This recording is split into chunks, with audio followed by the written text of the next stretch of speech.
Hi, everybody. It's Craig from the University of Applied Research and Development, and this is part of our Veterans Stories, Difference Makers. And I'm delighted to have Casio Shyn with us, who is a Marine veteran. Hi, Casio. Hi, Dr. Craig. Thank you for this interview. So good to have you with us. Would you mind just telling us how you got into the military? What motivated you to do that? I think partly it has to do with what I chose to study undergrad, classical civilizations, the history of the Greeks and Romans, and understanding the importance of American democracy, modern democracy. Um, Before America, we had about 2,000 years of nothing but monarchies, feudalism, totalitarian governments. And then there was an explosion of modern democracies related to the Renaissance when we decided to look back to the ancient Greeks and Romans and what they taught us. Uh, Certainly, the Renaissance was an important period in history. So it had to do with understanding America's history. The other aspect is I was socializing with Vietnam Marines at the time when I was in college. And these men um, they fought in Vietnam, they volunteered, they're very proud. And I heard about Vietnam from their perspective. They're very proud of serving. And it was a story that was different from the mainstream story of how Vietnam was a horrible war. We shouldn't have been there. They were actually very proud of what they did. And, some of these men were forced reconnaissance, they were in special ops. And They mentored me. I was indoctrinated into the Marine Corps. I learned the history. And they were amazing individuals that I still have relationships with to this day. And those two factors contributed. And then there was 9/11. So I tried to enlist the first weekend after, I'm sorry, the first Monday after the first weekend after 9/11. That Wow. was when I tried to first enter the Marine Corps. It took me about 3 years to finally join to prepare myself, and but I went in around 2004. I deployed to Iraq, and I came back. Um, One deployment, and this was around 2006, 2007. That's when we came back, and unfortunately, I did not have a very how do I say this heroic or it was I was a Huey Cobra mechanic, and it was just I was very I liked what I did, but it certainly wasn't what I wanted to do. I wanted to go into infantry, and I told my recruiter that, and I was a victim of recruiter fraud. My recruiter said there were no infantry jobs available until 10 months later, and that I should go into the air wing and sign up and do a lateral move. Um, I asked him what's a lateral move, and he said it's just paperwork. It was a solution to a problem. The problem was there was no infantry jobs until 10 months later. So, he paused, he thought about it for a minute, and he said, "This is what you should do if you want to go in the infantry." So I followed his suggestion. It turned out to be the longest route. It, it, you know, I, th- there's a term called impressment, and I think it's happening right now, right, where the military recruiters will just try to say anything and everything to get people to go into a war zone. But yeah, unfortunately, it's a horrible aspect of military service, military life, military recruiting. But I went to boot camp, and I tried to do a lateral move, I went to the School of Infantry, tried to do a lateral move.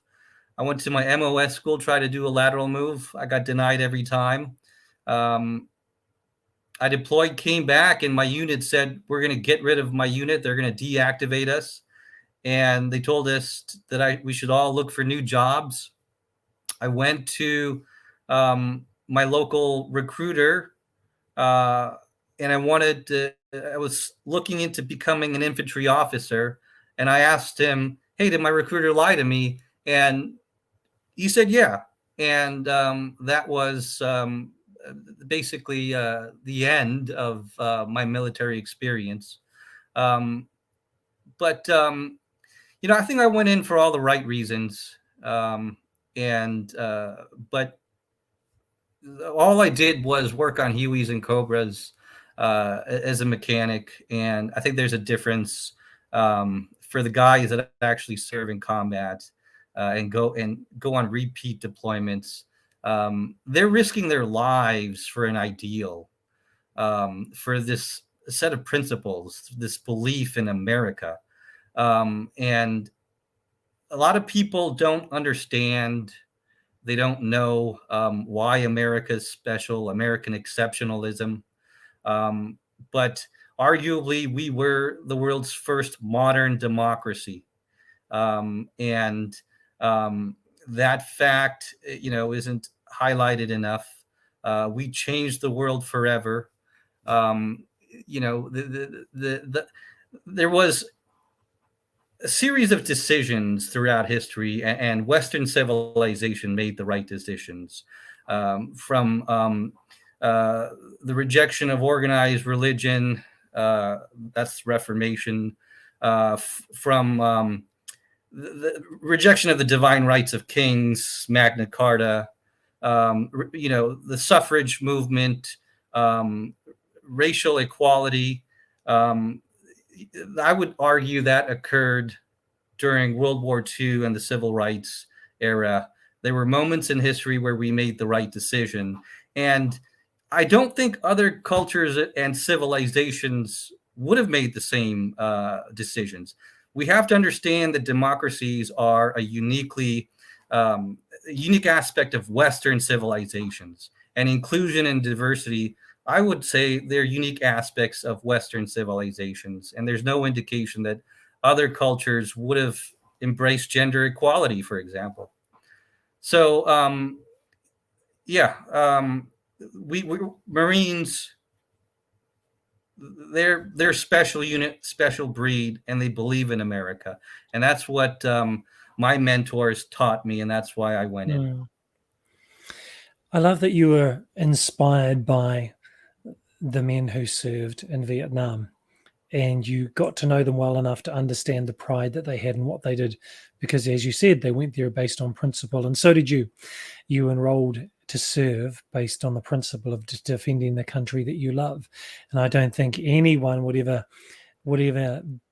doubt the value of the service that you gave, regardless of whether you're a mechanic, a cook, or someone who's on the front lines, because obviously without you, the machines aren't working, the machines aren't prepared, the machines aren't ready to defend the men and the women who are serving and defending and deploying. And so your contribution is just as valuable as anyone else's. And I hope that you really do hear my heart on that thank you for your service, that it is valuable and it is regarded highly and it is honorable.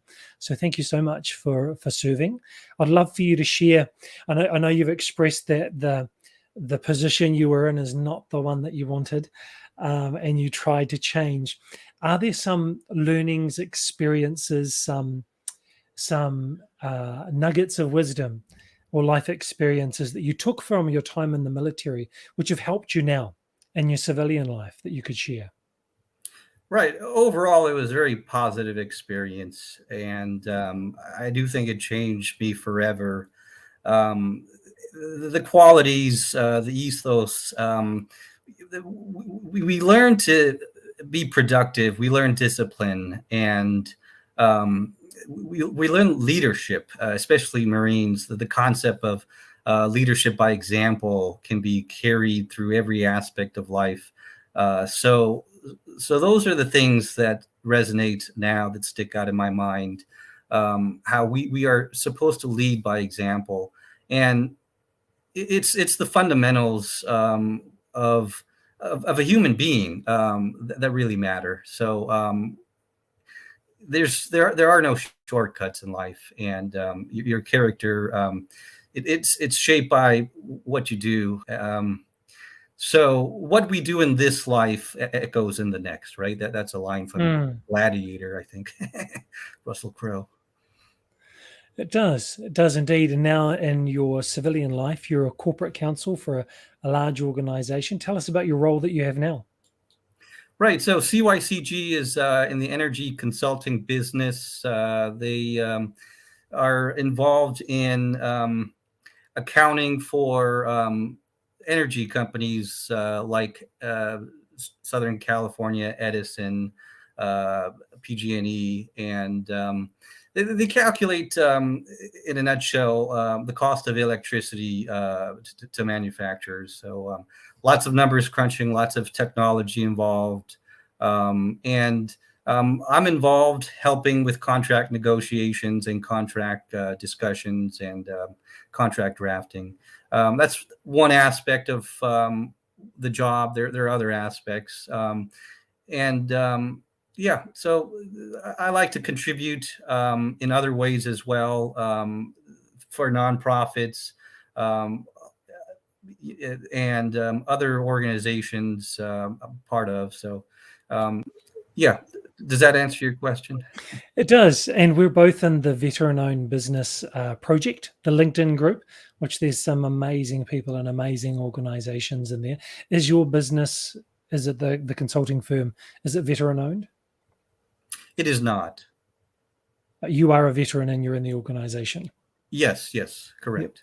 So you're representing the organization in the community of veterans that we're in. Right, right.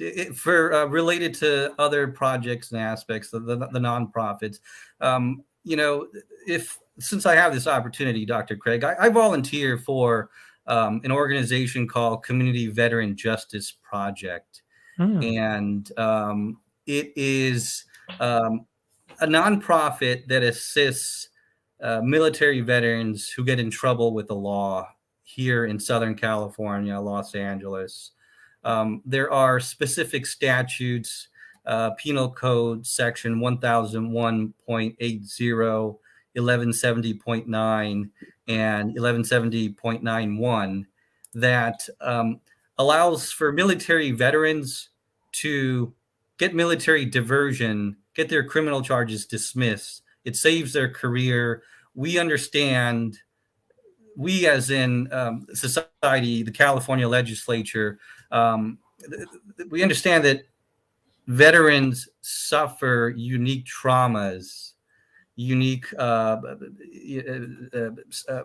guess, horrible experiences, and we want to provide treatment, rehabilitation, rather than incarceration and criminal charges that can last for years.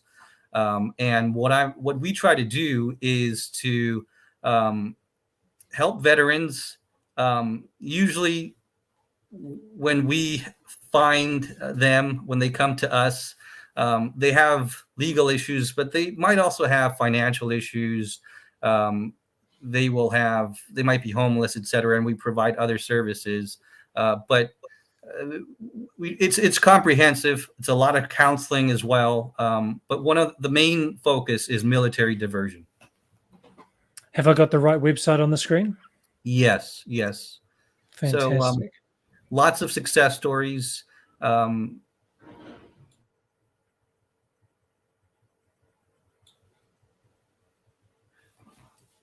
Casio, you still there? Yeah, I'm here. So, right, there is a video that's Jody Galvin. She was a prosecutor, a gang prosecutor, put criminals away for over 20 years, and she decided to work on the defense side. And so she wants to create a new model for the rest of the country to follow.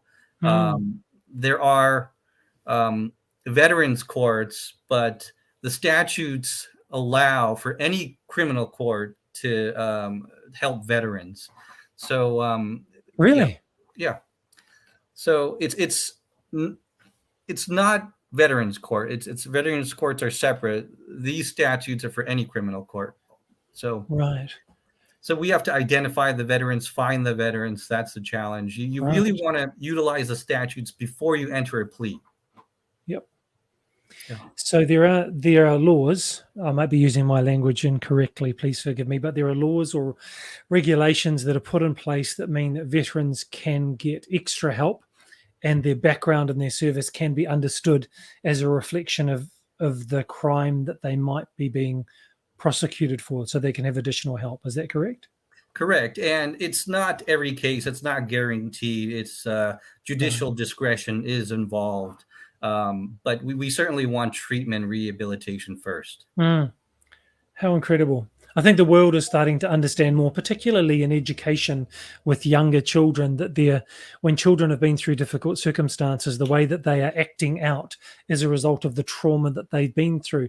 I think it's about time that people recognize that veterans have been through things that the majority of the general population have never been through and would never understand and may not ever survive. And so they deserve that discretion. They deserve that understanding. Right. And if you look at all the different types of the population, criminal population, veterans probably have very low recidivism rates. So to provide leniency, they are the perfect target population. Right. I'm just going to make sure I put that link to the website in the chat so it can appear on YouTube where the recording is. And so if there are veterans or families of veterans who need to access that service, then they have that available to them as well. Casio, I really want to thank you for being with us. I do thank you for your service. I thank you for your time with us, sharing your story, and also thank you for the work that you're doing right now. You are a difference maker in the lives of other people with what you're doing to help veterans right now in criminal situations. So thank you very much for your service then and your service now. It's a pleasure, Dr. Craig Hansen. It was a delight. Thank you for the interview. Thank you. And everybody else, thank you for joining us on Veteran Stories, Difference Makers, and Casio is certainly one of those. We hope you can join us again on our next Veteran Stories. And tomorrow is International Women's Day, and we have a group of women, incredible veterans who are making a difference in the lives of the others as well, just like Casio. We hope you can join us tomorrow for our International Women's Day special round table. So thank you, Casio. Thank you, everybody. We'll see you again.